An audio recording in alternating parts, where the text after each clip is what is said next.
नाज़रीन तव्हां ॾिसी रहिया आहियो सिंध आवाज़ न्यूज़। वॾेरे जे ज़ुल्म जो शिकार थियल ऊठ कराची पहुची वई, मौसमी जंग लगाई वेंदी। नाज़रीन तव्हांखे ख़बर ॾेई रहिया आहियूं, वॾेरे जे ज़ुल्म जो शिकार थियल ऊठ कराची पहुची वई, मौसमी जंग लगाई वेंदी।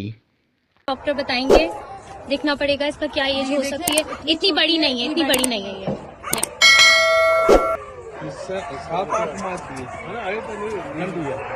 7-8 माह की है।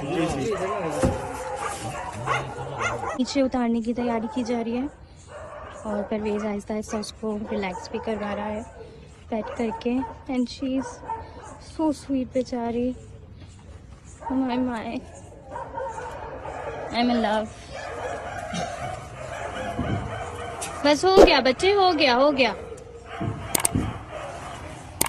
ये हमने इसका पाँव रख दिया है एक सॉफ्ट चीज़ पर, सॉफ्ट फॉर्म की चीज़ पर। अब उसकी पट्टी खोल रहे हैं और देखते हैं कि अंदर मैकेट्स तो नहीं है या कुछ ऐसा नहीं हो कि जिससे इसको इन्फेक्शन हो गया हो।